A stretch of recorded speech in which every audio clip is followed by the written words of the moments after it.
मेरी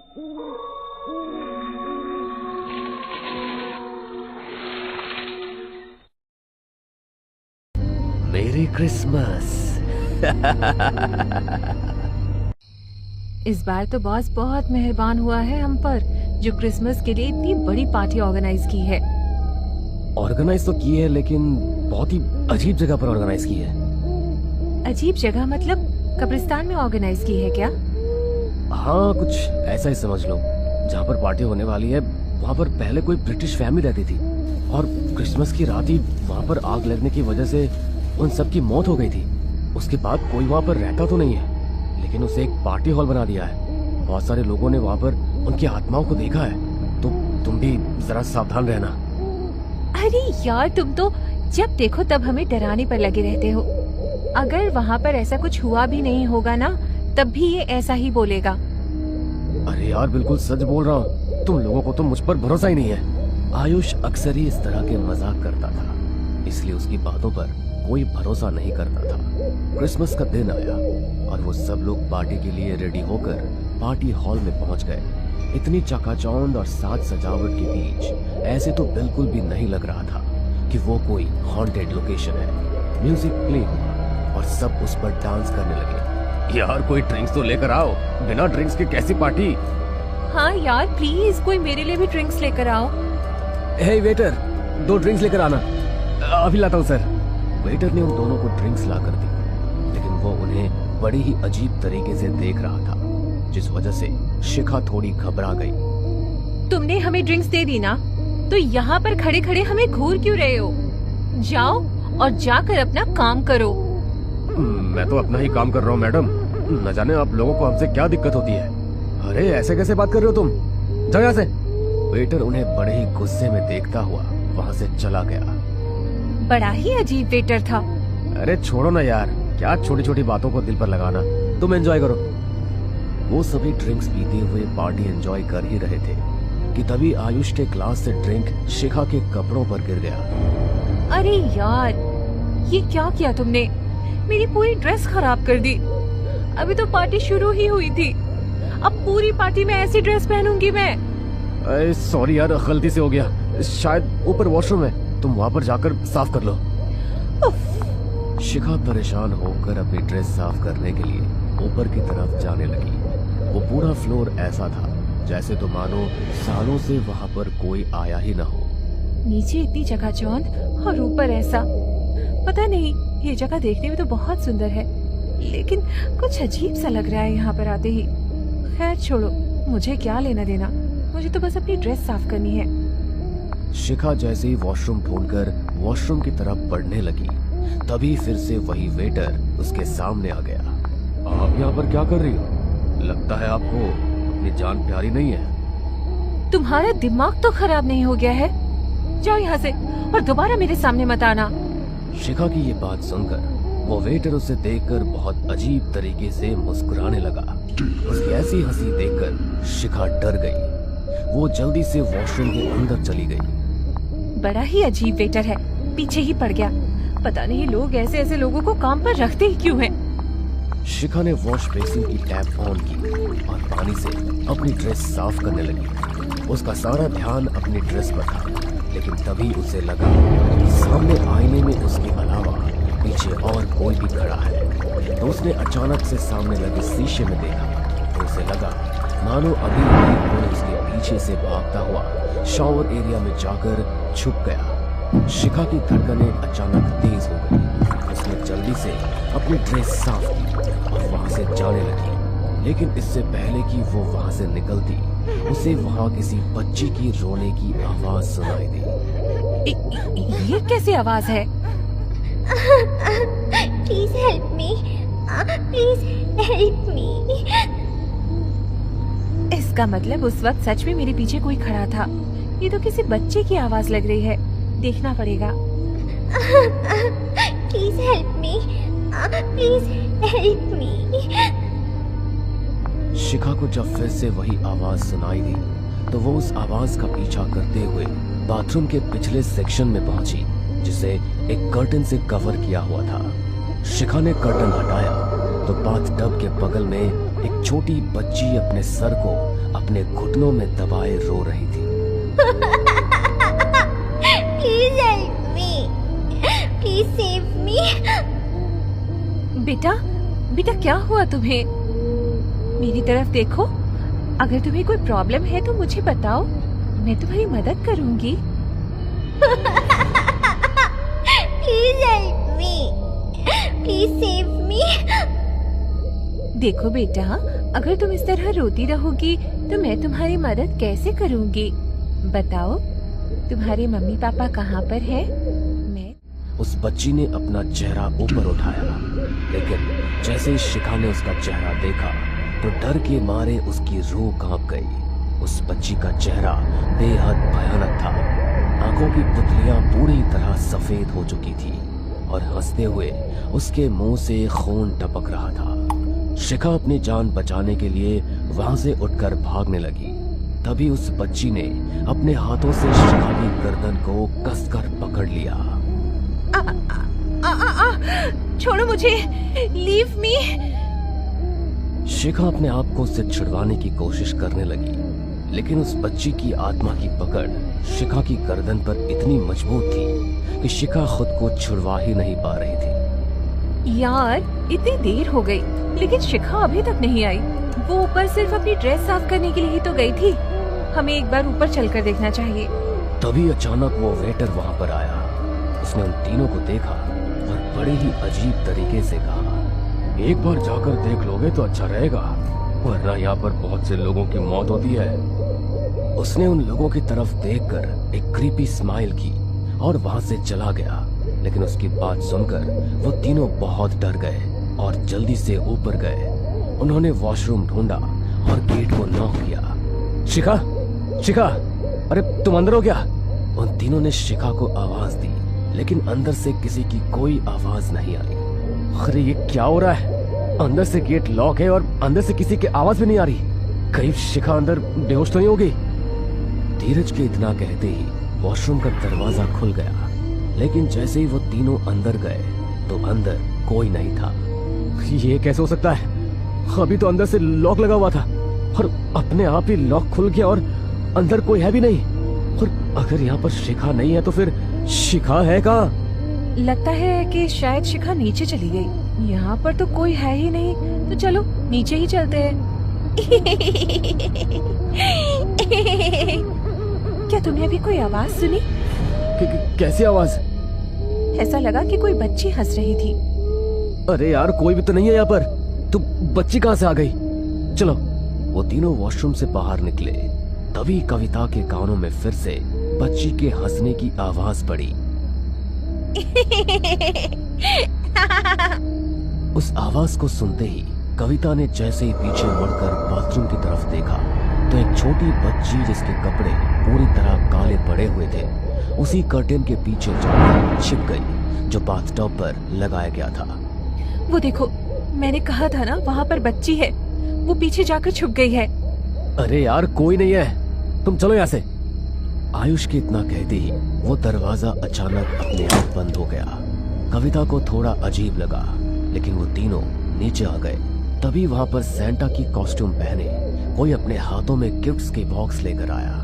उसने चेहरे पर भी सैंटा का मास्क लगाया हुआ था।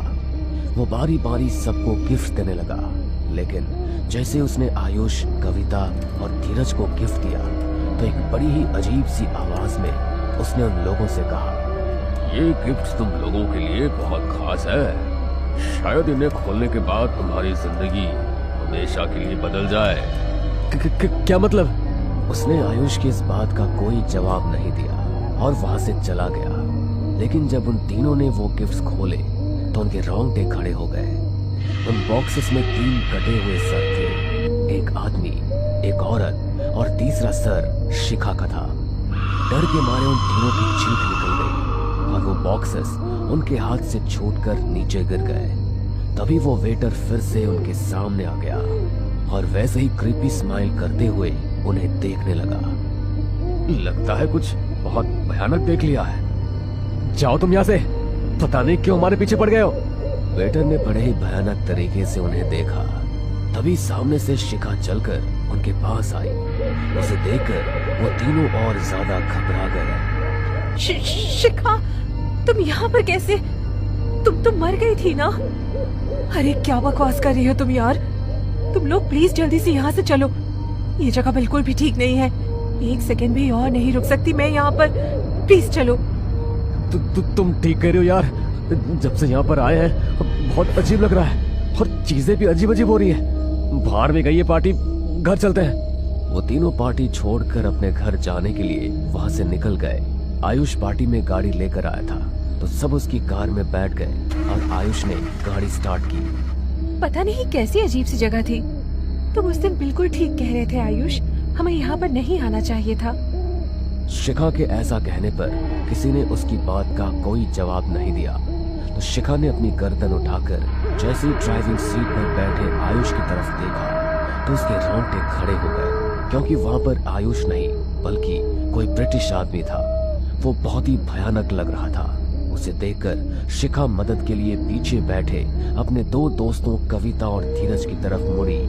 वहां पर भी वो दोनों नहीं बल्कि एक ब्रिटिश औरत और वही वेटर बैठा हुआ था और उस ब्रिटिश औरत ने अपनी गोद में उसी छोटी सी बच्ची को लिया हुआ था जिसे शिखा ने वॉशरूम में देखा था। वो चारों बहुत भयानक लग रहे थे। वो वही ब्रिटिश फैमिली थी जिनकी मौत उस घर में हुई थी जहाँ पर उनकी कंपनी की। बचाओ प्लीज, कोई मुझे बचाओ, प्लीज कोई बचाओ मुझे। वो सब शिखा की तरफ बढ़े और तभी उनकी गाड़ी सामने जाकर एक पेड़ में टकरा गई। एक्सीडेंट होते ही मौके पर शिखा की मौत हो गई। सुबह न्यूज़पेपर में हेडलाइन थी कि नशे में गाड़ी चलाने की वजह से शिखा नाम की एक युवती की मौत हो गई और क्रिसमस की रात हो रही पार्टी में 3 दोस्तों कविता, आयुष और धीरज भी मृत पाए गए। लोग आज भी उन चारों की मौत के पीछे की सच्चाई को नहीं जानते और आज भी वहाँ पर क्रिसमस की रात ऐसी पार्टी होती है। तो क्या आप भी इस क्रिसमस पर वहाँ हो रही क्रिसमस पार्टी में आने के लिए तैयार हैं? ठंड अपने चरम पर थी। दिसंबर की रातें पहाड़ियों पर वैसे ही कपकपी ले आती थी, लेकिन इस बार सर्दी में एक अजीब सा डर, एक अनजाना भय भी घुला हुआ था। दूर पहाड़ों के बीच बसा एक छोटा सा कस्बा हिमकुंड, जहां लोग सादगी में जीते थे और खुशी के छोटे छोटे त्योहार मनाते थे। क्रिसमस में बच्चों को उम्मीद रहती कि सैंटा आएगा, उपहार देगा और उनके सपनों को सच करेगा। लेकिन इस बार कुछ अलग था, कुछ ऐसा जिसकी हवा भी लोगों को ठंड से ज्यादा डरा रही थी। कस्बे में बार बार एक ही बात फुसफुसाई जाती, इस साल 2 सैंटा आएंगे, एक अच्छाई वाला और एक बुराई वाला। लोग इसे मजाक समझते, लेकिन बुजुर्गों की आंखों में छिपा डर उस अफवाह को सच साबित करता था। उन्हें मालूम था यह केवल कहानी नहीं, एक बहुत पुराना श्राप था। कस्बे के लोगों ने मार्केट सजाना शुरू किया। दुकानें रंग बिरंगी लाइटों से चमकी, बच्चे लाल टोपी पहनकर घूमते और हर तरफ उत्साह की लहर दिखती। ऐसे में 12 साल का आरफ और उसकी 7 साल की छोटी बहन तारा क्रिसमस की तैयारियों में सबसे आगे थे। आरफ सैंटा का बहुत बड़ा फैन था। वो हर साल अपने घर की छत पर चिमनी के पास दूध और कुकीज रख देता था। उसे लगता था कि असली सैंटा आएगा और उन्हें खाएगा। तारा को भी उसकी बातों पर पूरा भरोसा था। एक दिन दोनों भाई बहन मार्केट से घर लौट रहे थे, तभी सड़क किनारे बैठे बूढ़े निरंजन दादा ने आवाज लगाई, सुनो बच्चों, इस साल रात को बाहर मत निकलना। आरव ने हंसकर कहा, क्यों दादाजी, सैंटा आएगा तो उससे मिल भी नहीं पाएंगे। निरंजन दादा के चेहरे पर भय की रेखाएं उभर आई। सैंटा हाँ आएगा, लेकिन उसके साथ कोई और भी आता है जिसे वो सब भूल चुके हैं। आरव ने धीरे से पूछा, कौन दादाजी?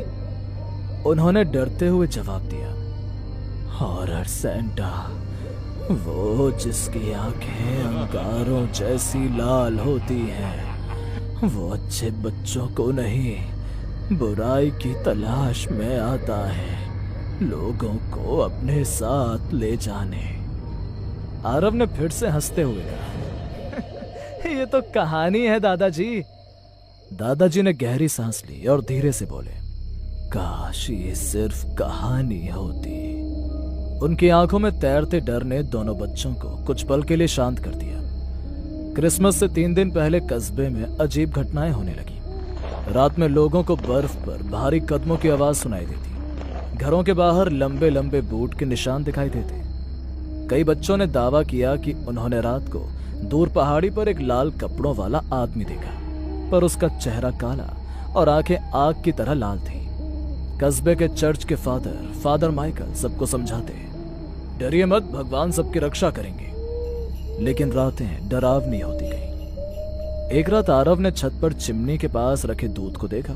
वो आधा पिया हुआ था। उसे लगा कि वो दूध सेंटा ने पिया होगा, पर उसी वक्त उसे एहसास हुआ कि दूध के कप पर उंगलियों के निशान थे, बड़ी सख्त और बर्फ जैसी ठंडी उंगलियां। कस्बे के लोग डर के कारण जल्दी घरों में बंद हो जाते। इसी बीच आरव के सबसे अच्छे दोस्त ईशान ने शाम को उसे बताया, कल जंगल वाली पहाड़ी पर किसी ने लाल कपड़े वाला आदमी देखा, लेकिन उसका चेहरा इंसानों जैसा नहीं था। आरव ने उसे डांटते हुए कहा, अरे तू फालतू बातें मत कर, सेंटा अच्छा होता है। हाँ, अच्छा वाला सेंटा, लेकिन बुरा वाला भी तो होता है ना। आरव उस रात बेचैन रहा। आधी रात को उसे बाहर से घंटियों की आवाज आई, लेकिन यह आवाज खुश नहीं बल्कि भारी और डरावनी थी। उसने खिड़की से झांका। बर्फ पर दूर एक आकृति खड़ी थी, लाल कपड़े, लंबी सफेद दाढ़ी, लेकिन चेहरे पर गहरा साया और आंखें वही आग की तरह लाल। आरव डर के मारे जम सा गया। आकृति धीरे धीरे हाथ उठाती है आरव की ओर। उसने तुरंत खिड़की बंद कर दी और डर के मारे तारा के पास जाकर सो गया। अगली सुबह लोगों में दहशत फैल गई। 3 घरों के बाहर बड़े भारी कदमों के निशान थे और एक बच्चे के खिलौने गायब थे। माए बच्चों को घर में बंद रखने लगी। उसी दोपहर आरव को अपनी दादी के पुराने स्टोर रूम में एक पुरानी किताब मिली, क्रिसमस का शौक। इसमें लिखा था, सैकड़ों साल पहले उत्तर ध्रुव में 2 जुड़वा भाई पैदा हुए थे, निकोलस और नेफिलस। निकोलस दुनिया में खुशियां बांटना चाहता था। नेफिलस लोगों के डर और पीड़ा से ताकत पाता था। एक क्रिसमस की रात नेफिलस इतना शक्तिशाली हो गया कि उसने मानव दुनिया में कदम रखा और बच्चों को डराने लगा। निकोलस ने उसे रोकने की कोशिश की और अंततः उसे बर्फीली गुफा में कैद कर दिया। लेकिन हर 100 साल में उस कैद का बंधन कमजोर हो जाता है और नेफिलस मानव दुनिया में हॉरर सेंटा बनकर लौटता है। आरव का दिल तेजी से धड़कने लगा। इसमें एक और बात लिखी थी, जब हॉरर सेंटा बाहर आता है तो असली सेंटा भी उसे रोकने आता है। इसका मतलब हॉरर सेंटा सच में है और असली सेंटा भी। क्रिसमस ईव की रात आ गई। कस्बे में किसी ने उत्सव नहीं मनाया। सब घरों में खिड़कियां बंद, दरवाजे बंद। फादर माइकल प्रार्थना कर रहे थे, लेकिन बाहर भारी बर्फबारी और असामान्य सन्नाटा था। रात करीब एक पल बाद चर्च की घंटियां खुद ब खुद बज उठी। पुराने लोग समझ गए हॉरर सेंटा निकल चुका है। उसी वक्त आरव ने देखा कि उसकी छोटी बहन तारा गायब है। दरवाजा आधा खुला था और बाहर बर्फ पर छोटे पैरों के निशान दूर जंगल की ओर जा रहे थे। तारा! माँ बाप डर के मारे कुछ नहीं कर पाए। आरव बिना सोचे समझे जैकेट पहनकर बाहर भागा। ठंडी हवा तीर की तरह चुभ रही थी, लेकिन उसे परवाह नहीं थी। वो बर्फ में तारा के निशानों को फॉलो करता हुआ जंगल की तरफ बढ़ा। जंगल बिल्कुल शांत था। पेड़ों पर बर्फ जमी थी और हवा हिलोरे मार रही थी। अचानक दूर से घंटियों की धीमी भारी आवाज सुनाई दी। यही आवाज उसे रातों में सुनाई दी थी। आरव ने एक पहाड़ी के पास तारा को खड़ा देखा, लेकिन उसके पास कोई खड़ा था, लाल कपड़ों में, चेहरा अंधेरे में डूबा हुआ। तारा! आकृति ने धीरे से अपना चेहरा ऊपर उठाया। आग की तरह आंखें, लंबी सफेद दाढ़ी, मुंह पर डरावनी मुस्कान। Horror Santa. वो गहरी आवाज में बोला, छोटी बच्ची बहुत अच्छी है, इसे अपने साथ लेकर जाऊंगा। आरव उसके सामने खड़ा हो गया। तारा को छोड़ दो। हॉरर सेंटा हंसा। उसकी हंसी जंगल में गूंज गई। तुम इंसान मेरे रास्ते में नहीं आ सकते। वो हाथ उठाता ही था कि अचानक आसमान से एक तेज सुनहरी रोशनी गिरी। बर्फ पर एक चमकदार आकृति उभरी। लाल और सफेद कपड़ों में चमकती आंखों वाला असली सेंटा क्लॉज। असली सेंटा ने कदम आगे बढ़ाया। नेफिलस, इस बार भी तुम नहीं जीतोगे। निकोलस, हर 100 साल मैं वापस आता हूँ। इस बार ये बच्ची मेरी होगी। आरव ने तारा को पीछे खींच लिया। असली सेंटा ने दोनों बच्चों को अपनी सुरक्षा के पीछे लिया। फिर दोनों सेंटाओं का आमना सामना शुरू हुआ। जंगल में बर्फ उड़ने लगी। असली सेंटा की सुनहरी रोशनी और हॉरर सेंटा के काले धुएं की ताकत आपस में भिड़ी। पेड़ टूटने लगे, बर्फ में दरार पड़ने लगी। आसमान में रोशनी और अंधेरा आपस में भिड़ते दिखाई दिए। तुम इंसानों को खुशियां देते रहो, मैं उनके डर से ताकत लेता रहूंगा। डर हमेशा खुशी से ज्यादा होता है। जब तक बच्चे मासूम हैं, तुम कभी नहीं जीत सकते। लेकिन हॉरर सेंटा बहुत शक्तिशाली हो चुका था। वो असली सेंटा को पीछे धकेलने लगा। आरव डर गया, लेकिन तभी उसे दादी की किताब याद आई। अच्छे बच्चों का दिल हॉरर सेंटा की शक्ति को कमजोर करता है। वो तारा को देखकर बोला, तारा, हमें सेंटा में अपना विश्वास जगाना है, जल्दी करो। दोनों बच्चों ने आंखें बंद की, हाथ जोड़ लिए और जोर से बोले, सेंटा अच्छे हैं, सेंटा हमारी रक्षा करेंगे। उनके विश्वास की चमक सुनहरी किरणों में बदल गई और असली सेंटा की ओर गई। अचानक असली सेंटा की शक्तियां बढ़ गई। उसने हॉरर सेंटा की ओर हाथ बढ़ाया और कहा, तेरा अंत आज होगा।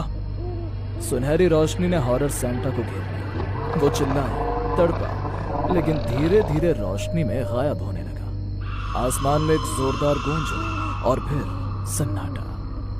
नेफिलस यानी हॉरर सेंटा दम तोड़ चुका था। जंगल की गहरी खामोशी में असली सेंटा ने बच्चों को सुरक्षित कर लिया था।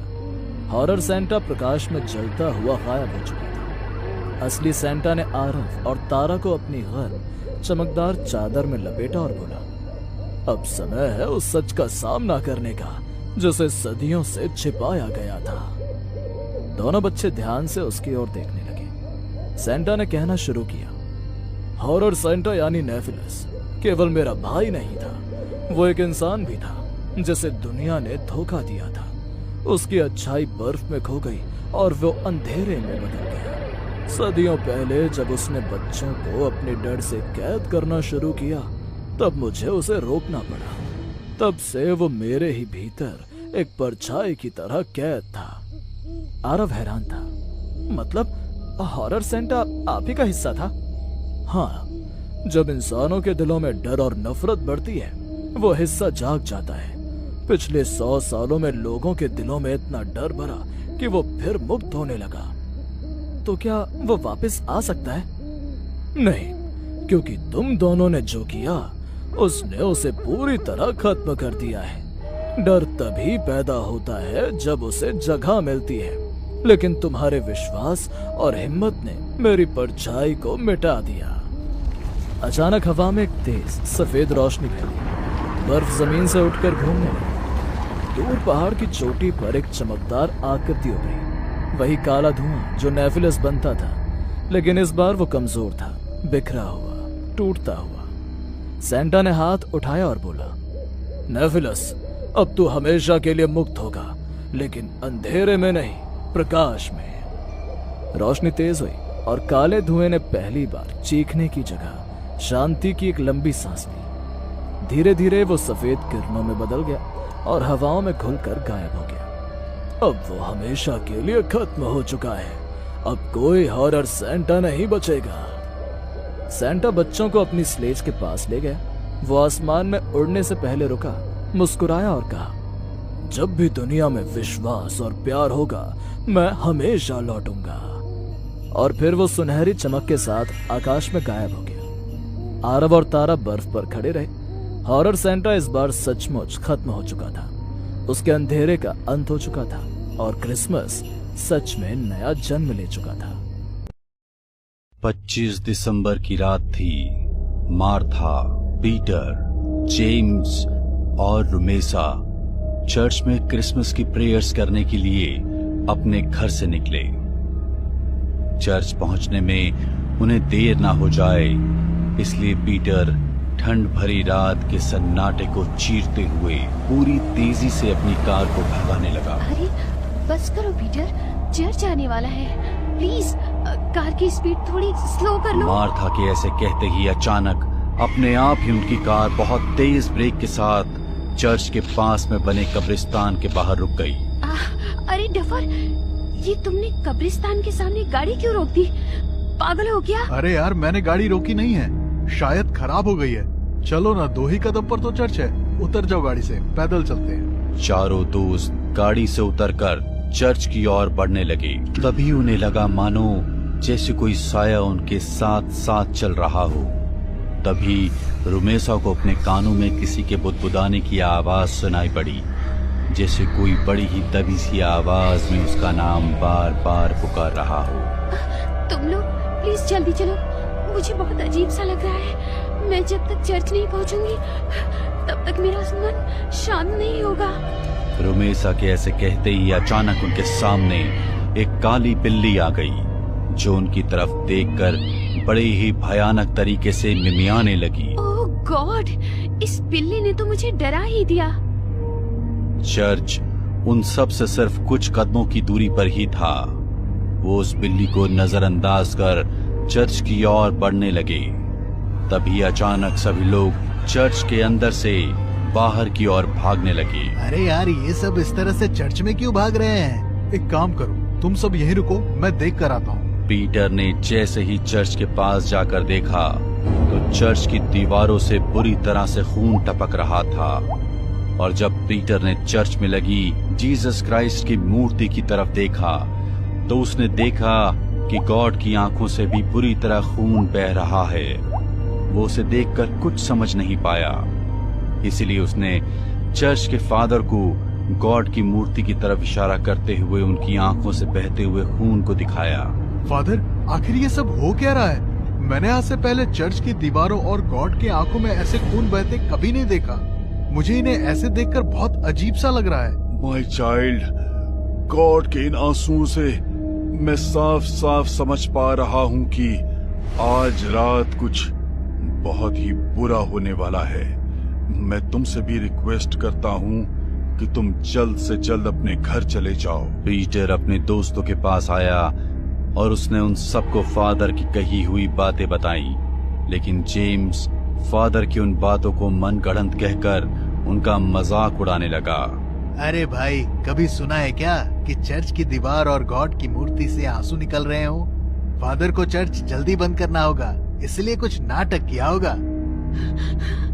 This is not funny James, हमें यहाँ से चलना चाहिए। अच्छा, लेकिन वो कैसे? गाड़ी तो हमारी पहले ही खराब हो चुकी है, और तो और मेरा मैकेनिक भी फोन नहीं उठा रहा। अब हम क्या करें? ना तो हम चर्च के अंदर आ सकते हैं और ना ही इस रोड पर रुक सकते हैं। पता है ना कितने क्राइम होते हैं यहाँ। यहाँ रुके तो सुबह तक ऊपर ही जाएंगे। तब तो रात बिताने के लिए हमारे पास एक ही सेफ जगह है, वो देखो कब्रिस्तान। बेचारे लोग आराम से सोते हैं उसके अंदर, और कब्रिस्तान के अंदर तो क्राइम होने का डर भी नहीं है।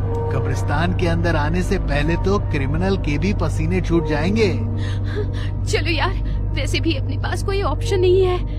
क्या सोच कर आए थे और कहाँ जाना पड़ रहा है? इतना कहकर वो चारों कब्रिस्तान के अंदर दाखिल हो गए।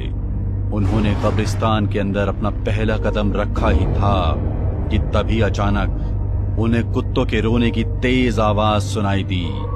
उन चारों ने जैसे ही पीछे मुड़कर देखा तो चमगादड़ों का एक झुंड अचानक उनके पास आकर उनके सर पर मंडराने लगा। अरे बाप रे बाप, ये चमगादड़ का झुंड कहाँ से आ गया? अरे लकड़ी उठाओ और भगाओ इन्हें यहाँ से। अगर एक बार ये शरीर से चिपक गए तो आफत हो जाएगी। उन सभी ने वहाँ पर पड़ी लकड़ियों को उठाया और चमगादड़ों पर हमला करने लगे।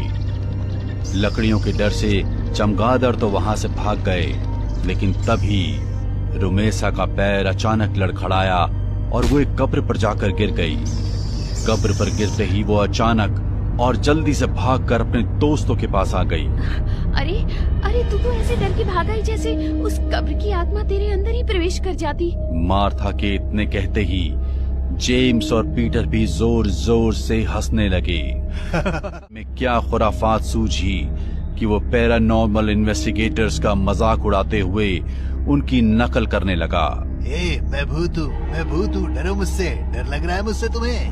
अरे तुम लोगों ने पैरानॉर्मल इन्वेस्टिगेशन की वीडियो तो जरूर देखी होगी, वो लोग जो हर जगह जाकर हॉन्टेड बता देते हैं। मुझे तो उन लोगों की बात पर कभी ट्रस्ट नहीं होता।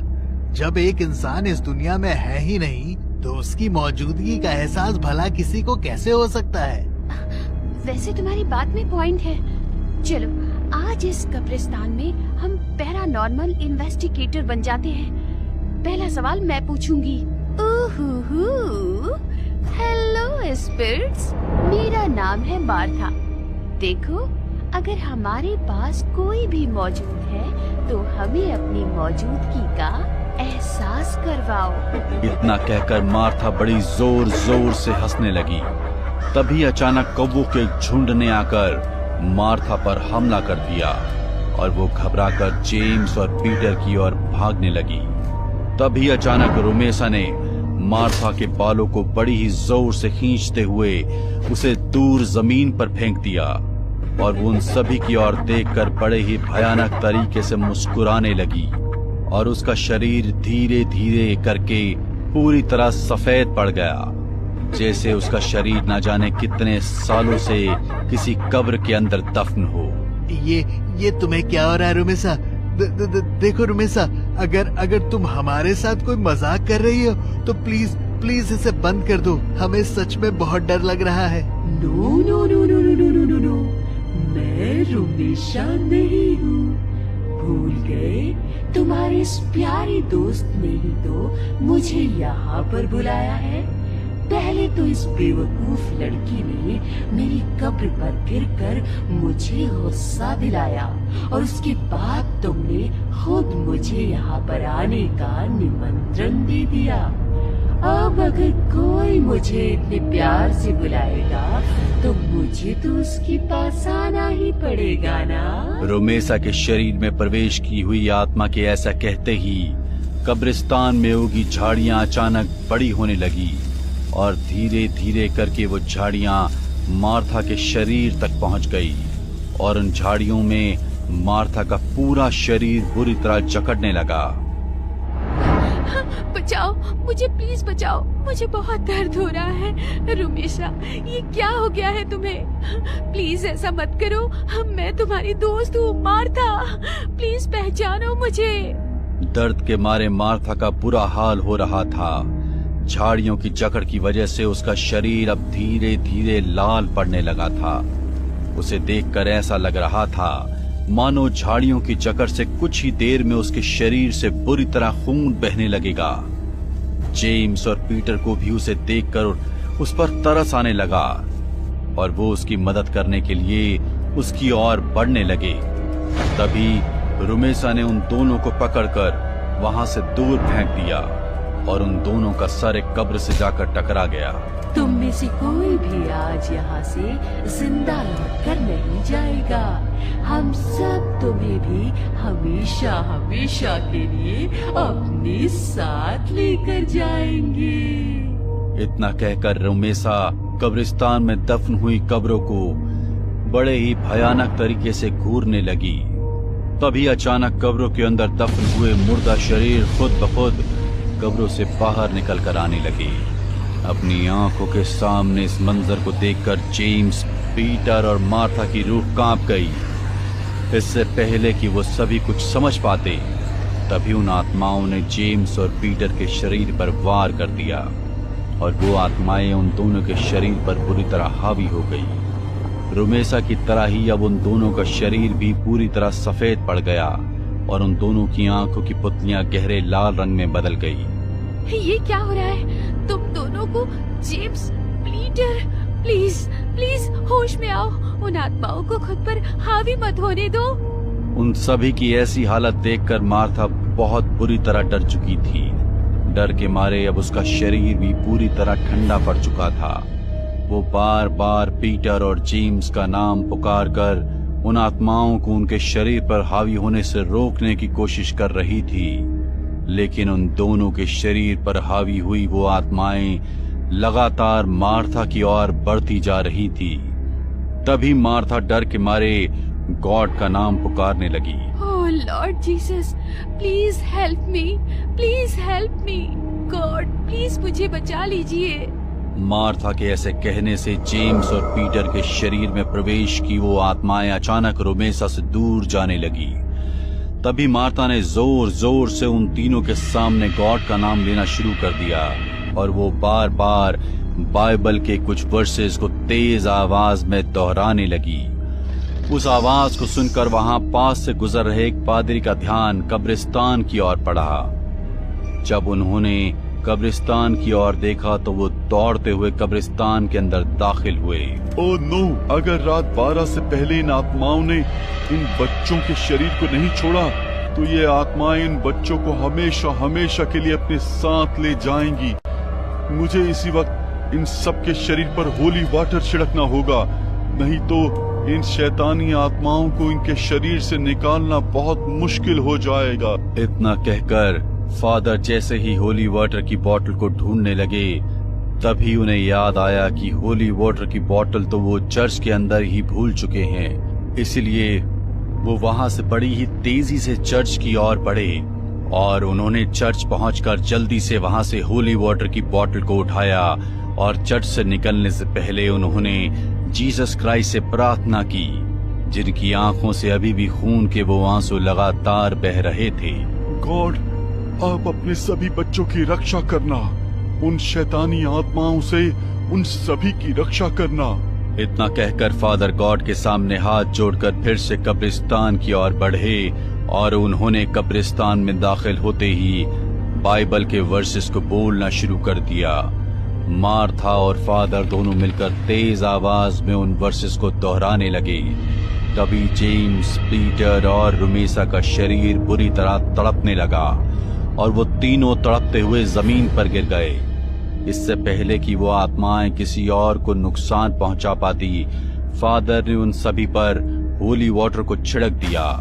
होली वाटर उनके शरीर पर पड़ते ही वो आत्माएं काले साए की तरह उन सभी के शरीर से निकलकर वापस उन कब्रों में समा गई। तभी फादर ने मार्था और अपने शरीर पर भी होली वाटर को छिड़क दिया ताकि कोई भी आत्मा उनके शरीर पर जैसे तैसे उन तीनों को लेकर चर्च पहुंचे तो उन्होंने देखा कि जीसस क्राइस्ट की आंखों में अब खून भरे वो आंसू नहीं थे और चर्च की दीवारें भी अब बिल्कुल ठीक हो चुकी थी।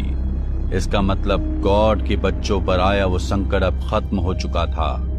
गॉड ने सही समय पर अपने दूत फादर एंथनी को उनके पास भेजकर आज उन सब की जान को बचा लिया था। हमें पूरा यकीन है दोस्तों कि आप लोगों को ये कहानी जरूर पसंद आई होगी। अगर आपके साथ भी कुछ ऐसे अनकहे किस्से हो चुके हैं तो प्लीज हमारे साथ शेयर करें, हम जरूर अपने चैनल पर उनको दिखाएंगे।